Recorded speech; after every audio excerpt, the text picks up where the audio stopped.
I often feel bad when I have to charge a client for doing their bookkeeping, doing a tax return, and they haven't made money. It's like, okay, we have to do this. It's unfortunate, and there is a cost to that service. But, I really want you to be focusing on how do I make better decisions and make money rather than, just I've got to get this tax return done. And I really wish that a lot of clients would embrace the idea. I'm a profit first professional. We follow a creed. Profit comes first, and we plan for profit. We don't plan for loss. We plan for profit, and we organize our business around that expectation and that principle. And profit's not a dirty word. Hello there, and welcome to Skyman and the Bug. I'm the Bug, and that is the Skyman. We are here to build relationships, technology, and work on the many wonders of being a business owner and a nutcase.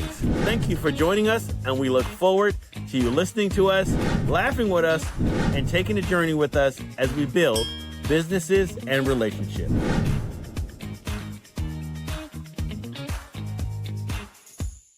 And good morning, good afternoon, and good evening, and welcome to another episode of Skyman and the Bug. My name is Nike Roach, and I, of course, am the Bug. My co-host, Josh Sheminsky, unfortunately took ill real quick, and I called in my relief pitcher today is Kevin. I'm not even sure what his moniker is. Smith. What is your moniker, Kevin? You put me on the spot, man. We'll just call myself the COO. Let's just do it. Kevin, the COO Smith. Thank you very much for the relief pitcher. And of course, Officer, that guy. Officer. Yes. And although this is not baseball season, it is World Cup season. And as Peter told me earlier, he don't care about World Cup, at least not when it comes to soccer. If it ain't rugby, it ain't World Cups. That's true. Preach it. Spoken like a true New Zealander. I was like, well, today we get together throughout the week, at least once a week, where we talk with CEOs about technology, healthcare, relationship building, and all the nutty parts of being able to work your business, to live in it, to love it, and to be excited about the people you get to work with. We talk about things like funding, which is not so much a thing, but sometimes we get to talk about a subject matter, which when you think about it, not always the most sexy subject. But if you're in business and you don't have this integral part of your business set up, there's a good chance that there's an audit. You don't know how much you're making, how much you're losing, and a few other parts. And today I get to talk with Peter McCarroll, who is the founder of the AI Accountant. I said that all in one word. And he's the practical voice of modern finance. He helps business owners and finance teams use automation and AI to clean up bookkeeping workflows, improve reporting, and make faster decisions without turning their company into a science project. Which probably is a good idea. And I'm glad, Peter, you got a chance to be here today. And thank you and welcome to the podcast. Oh, my pleasure. Well, all righty. Well, let's get it out of the gate. So when I think of the AI accountant, what should I be thinking in your world, and try to educate us, assuming we're not accountants? So when I'm acting as the AI accountant, I'm talking to other accountants about the changes that AI is going to bring in our profession and how we want to position ourselves over the next few years to really add value to our clients. It can't be about the tax return anymore.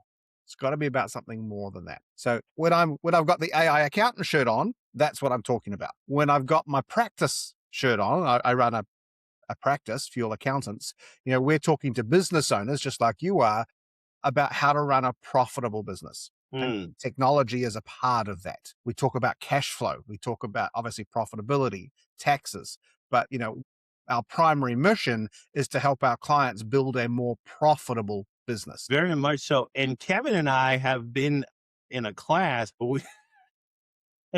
where Phil, who is an accountant too, who grilled us on the importance of accounting as a business owner.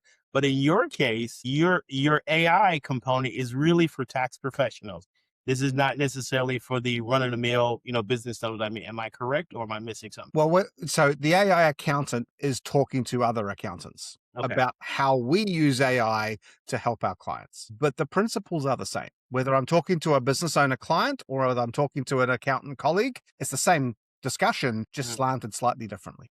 Yes. So it sounds like you have, because I've developed similar systems such as what I've read on your website. So it looks like you definitely utilize the human in the loop, over the loop, and that every which way you need to authenticate the information that you're providing for your clients. Am I correct? Yeah, absolutely. In fact, that's probably the biggest topic I'm actually exploring right now. I'm writing some new articles and developing some ideas here.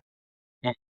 You know, where does the accountant fit as that human in the loop? And I've got to tell you a funny story. I thought of this last night talking to somebody else. My first thought of human in the loop with AI was of a noose and the noose around my neck. Man. It's coming for my business, you know, and that's how a lot of business owners think about AI, right? The human in the loop, it's going to hang me. Okay. I'm in the loop. Okay. The next image I had was of a cowboy with a lasso. Mm-hmm. That's a different kind of loop. Mm-hmm. That loop is a tool. That loop is what helps you control your business. And the cowboy is the one that controls the loop. And I thought, wow, that's a much better metaphor for human in the loop. The human in the loop is the one directing and utilizing that process, not the one on which it's operating. Because that one was dangerous. And now I understand. It makes sense because if you're thinking about it as the cowboy or cowwoman, cowgirl, whatever you want to go with that, depending on what country you're in, you are the controlling body. You're out there, reaching out there for opportunity. You're reaching out there for risk. You're reaching out there and you're controlling the ropes in. But on the opposite side, it's just not so good on the opposite side of that. If your neck is in the loop, You noose. don't want to be the one that the loop is coming towards, right? One of the things I learned with that 80-20 rule, because, the AI is going to do the bulk of the work, at least you want it to, as well as being in the loop, but over the loop as well. Because in that way, you take the stress out of the situation, if you will. In the loop has, to me, the language itself saying, I'm in the loop, just like you just described about the rope. But if I can see over the loop, then I have a 360 view of the entire, scope of the project, if you will, the workflow, the process flow, all of it. And so to your credit for what I've read about what you've done thus far, and I had to really read really quickly, but I was really impressed with what you've put together because a lot of it, I've done some of this on my own, but you've taken it a step further, but you also teach, you coach, you blog, you seem to have a passion for your work and what you do and also for people, from what I've learned. Yeah. Yeah. Yeah, absolutely. I mean, my big thing as the AI accountant really is helping other accountants position their firms. I always talk about our response right now is not about the technology. It's a leadership play. Where do we want to be? Now, just for some background for for your audience, who are not accountants, I'm convinced that AI is going to have a fundamental change in the accounting profession in less than 2 years. Agreed. Okay. It's coming. It's not coming. It's actually already here. Already here. And, we've got 1, maybe 2 busy seasons left before we might not recognize how business gets done. Some people are going to be fine. They're going to be just like the move to cloud. Some people still haven't made the move to cloud. They're retiring now. They are.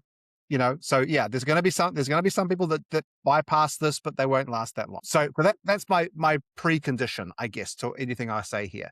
And of course, for your listeners running all sorts of businesses, that's a question you have to really ask. What could AI do to my business or my industry within 2 years? Historically, 2 years was not a long period of time, and things are moving incredibly fast. So if you haven't seen a change yet, don't hold your breath. It's coming. You will. And if you're seeing the changes now, they're only going to get faster. Okay. Attribute to that because as I was to a class that Kevin and I took, it was an accounting class for commercial businesses. These were businesses that I went way past the startup phase and I already got customers and, netting whatever numbers. And I remember we were in this class and the fundamental shift of people in this class who'd already adopted the AI, component of it. And as he was going basically bare bones back to the old fashioned way of doing accounting and spreadsheets and some of the other things that we're accustomed to. But there were folks who were way ahead of that and like, okay, I got the answer. We're done to that. And using AI to augment their knowledge base already. And in some cases, maybe even like deploying them in some regards. But I recall how fast those who were in the group, and even those who were seasoned accountants were in the group, some of them were not even familiar with how fast AI is being deployed in their own industry. And I realized that because I was looking at CEOs they're like, oh yeah, this is ingrained in our company already, and we've already deployed it. And accounting is one of the components where we use AI pretty actively to make sure that they can do the things that you do, to see the holes long before they get there. Yeah. And that's why it's a leadership issue more than a technology issue. It's about how do you lead an organization through change? How do you see where the puck is going? We're on the sports theme, so we'll go to hockey now.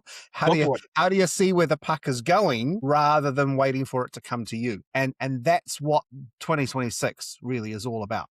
It's about saying, hey, the world is changing. It might not be here yet, but we know it's changing. Where do we need to be in 27 and 28 so that we survive and thrive and not be the one upset, crying because something happened to our business that we weren't prepared for? So And leadership first, technology second. Yeah. Once you understand what the issues are, now you can walk that backwards and go, great. Now I see a clearer picture of what's going to affect me, where I want to be in relation to that. And this goes for any business. Now you ask the questions, the more tactical questions. Okay, what tools do I need? What training do I need? The details of how I move my business towards that goal rather than simply reacting to the emergencies that are going to come about. Yep. That's true. Makes sense. Yeah. Makes sense. From that perspective, you can stay in cadence and lockstep, not only with your team, your group, those whom you try to teach, as well as yourself. You keep your open mindset to learning from a leadership perspective. That word alone just sets the stage for everything you just said. And you can also evolve, you can expand, you can, you'll be eager to grow within it. Yeah, I can appreciate what you just shared. So to get sort of part the ways a little bit, because you two were going at this back and forth. I'm like, oh my God, we're diving with each other right now. Okay. So as an accountant now, going back to Peter, you're an accountant. Sit aside of the CEO of the AI accounting. What has been the most creative accounting description you've ever come across from one of your clients? And you're thinking, yeah, we need some adult supervision on this group. The most creative accounting description. Yes. Of something that somebody was willing to like add in as a byline in there.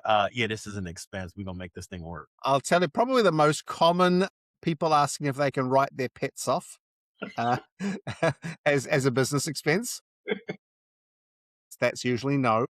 It doesn't matter if you're in the US or Canada or New Zealand. I mean, I'm thinking that you're from 3 different regions. Yeah, it's pretty much universal. I've had someone tell me that the government approves you to take a cruise and call it a business trip as long as you have one meeting on the cruise. I'm like, yeah, that won't fly either.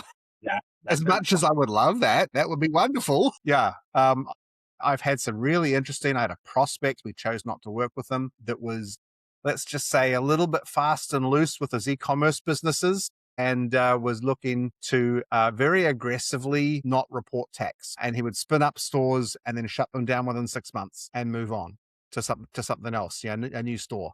And, companies outside, in other countries. And I think that's a little too aggressive tax planning for my tastes. I will choose not to work with that client. I don't want the blowback if there was ever any problems to my reputation. But we've certainly seen some very very interesting ways that people have tried to game the system. Here's the thing: tax is important, no questions about that. Tax is a first world problem. If you're making money, you're going to pay some tax. Mm-hmm. Okay. If you're not paying tax, you're probably not making money. I would rather talk to you about how you make money than how you reduce your tax bill. Yeah, makes sense. That is a mind shift really quickly to really make folks who are tax avoiders say, yeah, let me talk to you about making more money. So this is not even an issue. That's right. Okay. Now, once you're making some money, sure, we can talk about how we shave a little bit off that tax bill. Okay. We obviously don't want to pay any tax we don't need to pay. Correct. But I had a client who was so obsessed with trying to cut his tax bill, but that he was running his business so badly in an effort to try and save tax. I'm like, dude, just make some money. It all comes out of the end, man. That's right. Just make some money. It's like, that's what you're here for, right? You're not here to manage your tax bill. You're here to manage your wealth. If you're wealthy, if you're making money, you are going to pay some tax. That's, maybe that's unfortunate, but that's the world we live in. I think that's a good problem to have. If you think Well, about exactly. it, That's why it's a first world problem, right? exactly. I'm It's like, like, I don't okay, care it's a, that problem it's a because if good you're not, problem to have. it's not an issue. Okay. I like how Peter's mindset, even though the individual or company, whatever, they may say, well, I'm not making any money. His platform is still about leadership Mhm. and those C's. And that's what I'm hearing in all of his messaging, which is excellent. It underscores that. Because even if you're saying, okay, well, I'm not making money, why should I file taxes? Okay. His position, which I can appreciate again, is okay. Let's talk about how you can make some money instead of saying, well, I'm not making the money. And then we can have a different conversation about how to perhaps protect some of your money. But let's start making it first. That's what I'm hearing him say. Yeah, So- absolutely. I often feel bad when I have to charge a client for doing their bookkeeping, doing a tax return, and they haven't made money. It's like, okay, we have to do this. It's unfortunate, and there is a cost to that service. But I really want you to be focusing on how do I make better decisions and make money rather than just I've got to get this tax return done. And I really wish that a lot of clients would embrace the idea. I'm a profit first professional. We follow a creed. Profit comes first. Yeah. And That's right. and we plan for profit. We don't plan for loss. And we plan for profit, and we organize our business around that expectation and that principle. And profit's not a dirty word. No, I love it. Profit is the right result. But we're off on a bit of a tangent because we were talking about AI and now we're talking about profit first, but that's okay. But it's the same with the technology. The technology isn't what drives us. It's like taxes. If we don't make our decisions based on the technology, we make our decisions based on our objectives, where we want to position our firm, the goals that we have. And one of those goals has to be some profit. And then we utilize the right tools to get us there. Gotcha. So going back to the tech, how do you keep it from turning into, automation chaos or something like that, where it's running off the rails and you feel like, wow, or going back to leadership in both those same veins, keeping leaders in the kind of mindset that this is part of your leadership, as opposed to just saying, I'm scared, I don't want to touch it. I believe that they're going to take over the world, and it's like that, mindset. I don't want to do AI because this fear. How do you answer that when, say, one of your leaders who maybe you're talking to a legacy company? Because I'm assuming those conversations might hang up in the first generation or the second generation, where the first generation is still there, but they've done it the old way. How do you keep them from freaking out and saying, no, the machines are not taking over us just yet? Yeah.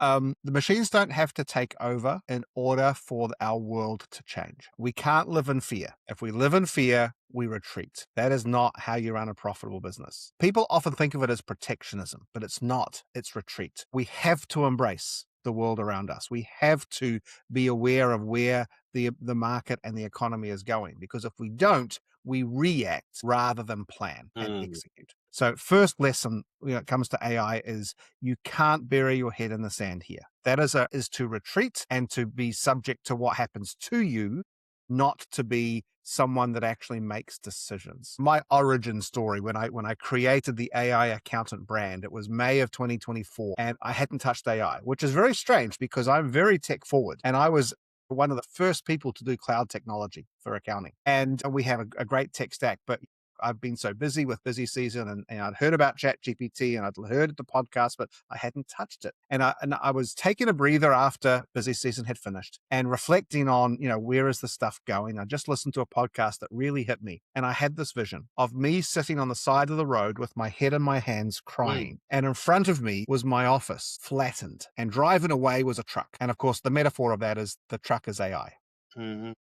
Yeah. And I had to make a decision. Do I want to be the guy sitting on the side of the road crying because someone rolled over my business? Or do I want to be the guy driving the truck? I see that in so many industries, accountant being one of them, which I saw firsthand when I was in this course. I've seen the legal industry is just going off it's a whole different ballgame on that side. There are professions out here, like you said, that you need to embrace this quick, or you're going to become, a non-competing. You're not going to be part of this generation. You're going to, like you said, you're going to be on the side of the road wishing and hoping you moved when you had the opportunity, and not trying to catch up and try to run after that truck and you no longer have the steam capability. Yeah, that's I right. had a conversation yesterday. It's ironic we're having this. Two things. First, I'm going to address Nike because Peter, Nike is being very humble here. He literally has a publication out, 52 ways to fund your home business, even if you're broke. So he can appreciate the whole platform of this conversation. He understands that,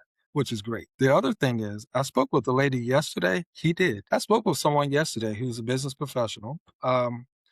And her fear, and I tried to elevate it from fear to concern to, hey, we can fix this, was about AI. And her issue was trusting the AI because, hey, Kevin, I don't know what I need to do, but I want to do this. I got emails all over the place and blah, blah, blah. Well, I told her, I said, I don't think the fear is the AI. I think the fear you have or concern is based on lack of organization. So that we can figure out how to get you organized and you can see where things are, that's going to alleviate some stress. And then I can assist you with getting a regimented schedule together. Your AI can help you with your schedule, and then you can learn to teach it what you want it to do, and it'll help you. Look at it as your partner. That is something external to you, but internal, yet it's a tool, but it's also a part of your staff.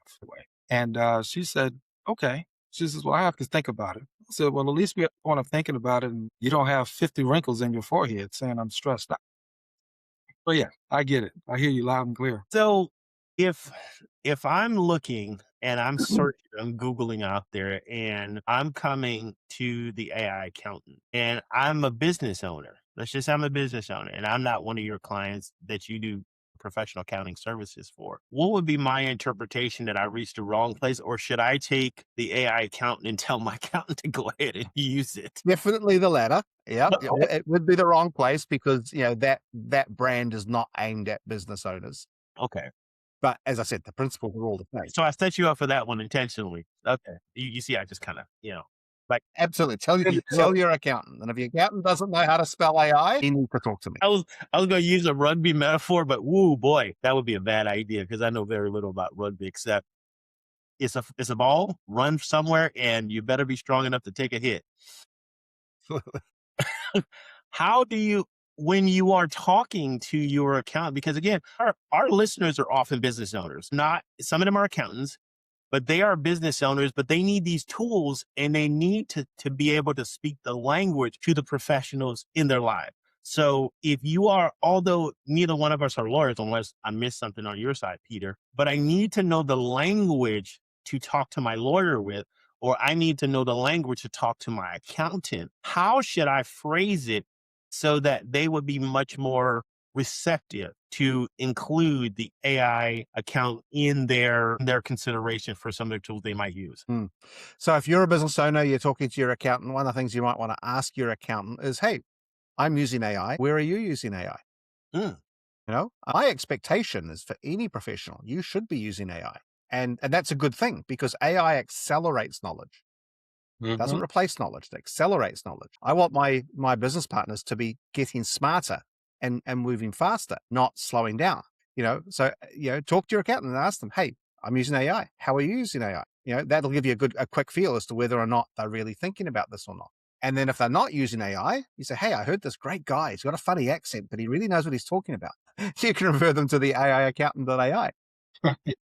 But the other thing is a lot of accountants are still, let's just say stuck in the mud. And they're very old school. And, if your business is moving and growing, you might want to think about, the people that you're partnering with to say, hey, are you aligning with me, both in terms of my mission, but also in terms of the technology and the level I want to play at as I grow my business. And, an accountant in this day and age should not be merely a tax return preparer. Okay. Now your accountant's pretty smart, no matter, I'm getting old, as you can see, we've got so much experience. We've seen everything, treat your accountant like a business partner, not a tax preparer, and ask them to raise to that standard. And most of them will. Yeah. If all your accountant is interested in doing is preparing a tax return, you need more than that. You need someone who's going to guide you down the road, not just go to where you've been. I think to that point, I think you're right, because I've seen exactly that in some of the accountants. Some of them are risk averse, some of them are not proactive. They're not thinking, okay. And even asking that question, which I think you sort of opened up the valley for, is like, what are your plans for your company? Just a basic question, as opposed to let's sort of massage your returns to make sure we minimize tax, as opposed to what is your long-term goals for this company so that we can partner with you and get you prepared for the next level. So if you're at a right now, you've been at this for a little while, you're about 3 million and down range, but you're like, I'm ready for my 10. That's a whole different bracket, jumping from 3 to 10 and then from 10 to 15 and keeping on going. But if your tax preparer is just a tax preparer, although they might be a CPA, that might be a tough decision you have to make somewhere down the road. Well, I agree 100%. One thing with Peter, he has a CAS system, which is client advisory services. So that's a door opener right there. So he can literally, to your point, Nike, and also his, that underscores his entire delivery of services. He's an advisor. For sure. That's the part. He's also got a platform that has over 1,200 workflows in it. He's got 231 agents that's helping him do what he does.